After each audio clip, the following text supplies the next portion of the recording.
ವಿದ್ಯಾರ್ಥಿಗಳ ಗಣಿತ ಮಾಡ್ರಿ.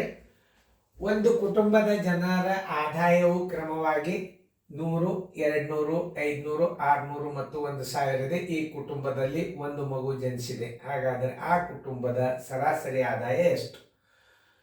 ಈ ಗಣಿತಗಳನ್ನು ಹೇಳುವಾಗ ಲಕ್ಷ ಕೊಟ್ಟು ನೋಡ್ರಿ, ಮುಂದಿನ ಗಣಿತ ಅದೇ ಬರ್ತದೆ. ಈಗ ಸದ್ಯ ಏನು ಮಾಡ್ಬೇಕು, ನೀವು ಕುಟುಂಬದ ಆದಾಯವನ್ನು ಬರ್ಕೋಬೇಕು. ಎಷ್ಟು ಜನರು ಇದ್ದಾರೆ ಕುಟುಂಬದಾಗ ಅದನ್ನು ನೀವು ತಿಳ್ಕೊಬೇಕು. 1, 2, 3, 4, 5 ಮಂದಿ ಇದ್ದಾರೆ. ಹುಟ್ಟಿದ ಮಗು ಒಂದು ಹಿಡೋದು ನೀವು ಭಾಗಿಸ್ಬೇಕು. ಅದರ ಸರಾಸರಿ ಬರ್ತದೆ. ಸರಾಸರಿ ಬರೋಬರಿ ನೋಡ್ರಿ, ಸರಾಸರಿ ಬರೋಬರಿ ಆದಾಯದ ಮೊತ್ತ, ಆದಾಯದ ಮೊತ್ತ ಸರ್ವಸ್ವಾಗಲೇ ಕುಟುಂಬದ ಕ್ರಮ ಸಂಖ್ಯೆ, ಕುಟುಂಬದ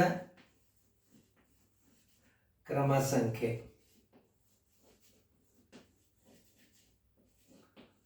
ಕುಟುಂಬದ ಕ್ರಮ ಸಂಖ್ಯೆ ಹೆಂಗೆ ಕಂಡು ಹಿಡ್ಕೋಬೇಕು ಅನ್ನೋದು ಹೇಳತ್ತಂದು. 100 ಪ್ಲಸ್ 200 ಪ್ಲಸ್ 500 ಪ್ಲಸ್ 100, 200, 500, 600 ಪ್ಲಸ್ 1000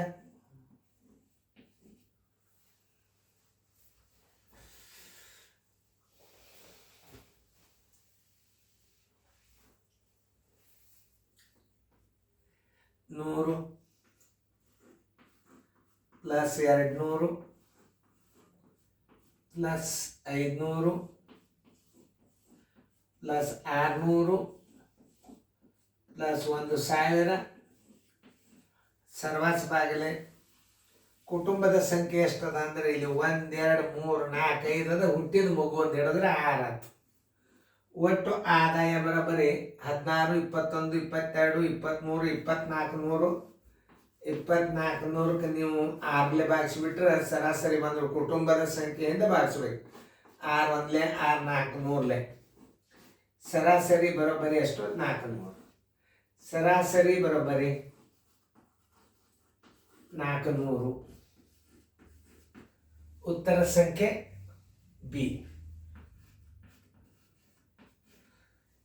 ಇದು ಸರಾಸರಿ ಅದ. ಅದೊಂದು ಸ್ವಲ್ಪ ವಿಚಾರ ಮಾಡಿ ಮಾಡೋದದ, ಮಾಡ್ರಿ. ಭಾಳ ಸರಳ ಅದ. ತಿಳಿಸಿದ್ರೆ ತಿಳಿದೇ ತಿಳಿತಾವೆಲ್ಲ ಸರಾಸರಿ ಲೆಕ್ಕಗಳು ನಿಮ್ಗೆ. ಇನ್ನು ಮುಂದೆ ಇನ್ನೊಂದು ಸ್ವಲ್ಪ ಹೆಚ್ಚಿಗೆ ಹಾಕ್ತೀವಿ ನಾವು ಸರಾಸರಿ ಲೆಕ್ಕಗಳನ್ನು. ನೋಡ್ರಿ, ಮಾಡೋದಾಗ್ತಾನೆ ವಿಡಿಯೋ ಆನ್ ಮಾಡಿರಿ. ಈಗ ನೋಡ್ರಿ, 1 ಡಜನ್ ನೋಟ್ಬುಕ್ಗಳ ಸರಾಸರಿ ಬೆಲೆ. ಸರಾಸರಿ ಕೊಟ್ಟಾನಂದ್ರೆ ಕ್ರಮ ಸಂಖ್ಯೆಗೊಂಡೆ ಸರಾಸರಿನೇ ಮಾತಲ್ಲದು. ಸರಿಯಾಗಿ ಅರ್ಥ ಮಾಡ್ಕೋಬೇಕು ನೀವು. ಏನು ಹೇಳಿ ನಮ್ಮ 1 ಡಜನ್ ನೋಟ್ಬುಕ್ಗಳ ಸರಾಸರಿ ಬೆಲೆ ಅಂದ್ರೆ, ಡಜನ್ ಅಂದರೆ ಎಷ್ಟು? 12 ನೋಟ್ಬುಕ್ಗಳ ಬೆಲೆ ಮೊದಲು ತಕ್ಕೋರಿ.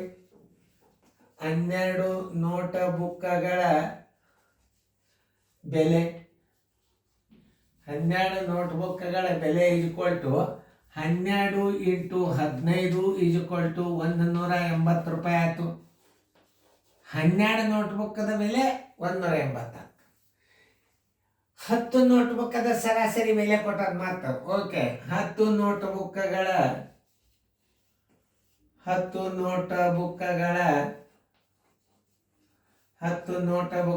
ಬೆಲೆ ಬರೋಬರಿ ಕ್ರಮ ಸಂಖ್ಯೆ ಗುಂಡ್ಲೆ ಸರಾಸರಿ ಎಷ್ಟದ? 10 ಅದ, 12 ಅದ, ಬರೋಬ್ಬರಿ 120 ನೋಡ್ರಿ. 12 ನೋಟ್ಬುಕ್ಕದ ಬೆಲೆದಾಗ 10 ನೋಟ್ಬುಕ್ಕದ ಬೆಲೆಯನ್ನು ಕಳೆದರೆ ಅಂದ್ರೆ ಏನು ಬರ್ತದೆ? 2 ನೋಟ್ಬುಕ್ಕದ ಬೆಲೆ ಬರ್ತದ. 2 ನೋಟ್ಬುಕ್ಕದ ಬೆಲೆ ಬರೋಬ್ಬರಿ 2 ನೋಟ್ಬುಕ್ಕದ ಬೆಲೆ ಬರೋಬ್ಬರಿ ನೋಟ್ಬುಕ್ಕದ ಬೆಲೆ ಬರೋಬ್ಬರಿ ಎಷ್ಟಾಯ್ತು? 60 ರೂಪಾಯಿ ಆಯ್ತು. ನೋಡಿ, ಇಷ್ಟೇ ವಿಚಾರ ಮಾಡೋದು. ಈಗ ಏನು ಮಾಡ್ಯಾನ? ಈ 2 ನೋಟ್, 1 ನೋಟ್ಬುಕ್ಕದ ಬೆಲೆ ಕೊಟ್ಟಾನ, ಇನ್ನೊಂದು ನೋಟ್ಬುಕ್ಕದ ಬೆಲೆ, ಇನ್ನೊಂದು ನೋಟ್ಬುಕ್ಕದ ಬೆಲೆ ಬರೋಬ್ಬರಿ, ಇನ್ನೊಂದು ನೋಟ್ಬುಕ್ಕದ ಬೆಲೆ ಬರೋಬ್ಬರಿ, ಇನ್ನೊಂದು ನೋಟ್ಬುಕ್ ದ ಬೆಲೆ ಬರೋಬ್ಬರಿ 2 ನೋಟ್ಬುಕ್ಗಳ ಬೆಲೆ ಎಷ್ಟದ? 60 ರೂಪಾಯಿ ಅದ. 1 ನೋಟ್ಬುಕ್ಕದ ಬೆಲೆ ಕೊಟ್ಟಾನ ಆಲ್ರೆಡಿ 35 ಕೊಟ್ಟಾನ. ಎಷ್ಟು ಉಳಿತು ನೋಡ್ರಿ? 10 5 ಆದ್ರೆ 5 ಕೈಲ ಬಂತು, ಒಂದು 25 ರೂಪಾಯಿ. ಎಷ್ಟು? 25 ರೂಪಾಯಿ. ಆನ್ಸರ್ ಇಸ್ ಈಕ್ವಲ್ ಟು ಕೊನೆಯ ಪುಸ್ತಕದ ಬೆಲೆ 25 ರೂಪಾಯಿ.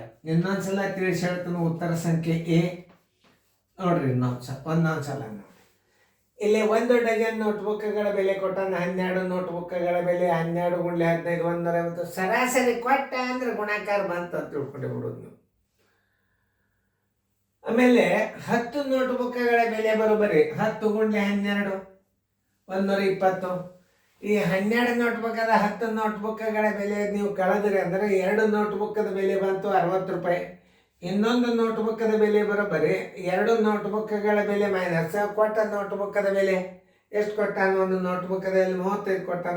ಒಂದರದ್ದು ಕೊಟ್ಟಾನ, ಒಂದರದ್ದು ಕಳೆದ್ರೆ ಅಂದ್ರೆ ಇನ್ನೊಂದರದ್ದು ಬಂದು ಬಿಡುತ್ತದೆ. ಇದೇ ಥಿಂಕಿಂಗ್ ಪವರ್ ಅನ್ನೋದು. 25 ರೂಪಾಯಿ ಉತ್ತರ ಸಂಖ್ಯೆ ಎ. ಮತ್ತೊಂದ್ಸಲ ರಿಪೀಟ್ ಮಾಡಿ ಎಲ್ಲ ವಿಡಿಯೋಗಳನ್ನು ನೋಡ್ರಿ, ಸಣ್ಣರಾಗ್ರಿ, ಉಪಯೋಗ ತಗೋರಿ, ಮಾಸ್ಟರ್ ಗೈಡ್ ತಗೋರಿ. ರೀಸನಿಂಗ್ ಬರ್ತಾವೆ ಅಂತ ತೋರ್ಸೋದ್ರಿಂದಾಗ ನಿಮಗೆ ಚಂದಾಗಿ ನೋಡ್ಕೋರಿ. ಇನ್ನೊಂದು ನೋಟ್ಬುಕ್ಕದ ಬೆಲೆ ನೋಡಿ, ಇನ್ನೊಂದು ನೋಟ್ಬುಕ್ಕದ ಬೆಲೆ ಇಟ್ಕೊಳ್ಳಿ. 2 ನೋಟ್ಬುಕ್ಗಳ ಬೆಲೆ ಮೈನಸ್ ಒಂದು ನೋಟ್ಬುಕ್ಕದ ಬೆಲೆ 35 ಕೊಟ್ಟಾನ, ಒಂದರ ಬೆಲೆ ಕೊಟ್ಟಾನ 60 35 ಕಳೆದ್ರೆ 25 ರೂಪಾಯಿ ಇತ್ತು. ಆನ್ಸರ್ 25 ರೂಪಾಯಿ ಉತ್ತರ ಸಂಖ್ಯೆ ಎ. ಭಾಳ ರೀತಿ ಪ್ರಕಾರ ವಿವರಣೆಯನ್ನು ಬರೀಬಾರ್ದು, ಬರೀದ್ರಿಂದ ಹುಡುಗರು ತಿಳಿಯಂಗಿಲ್ಲ. ಎಷ್ಟದ ಅಷ್ಟೇ ತಿಳ್ಕೊಬೇಕು.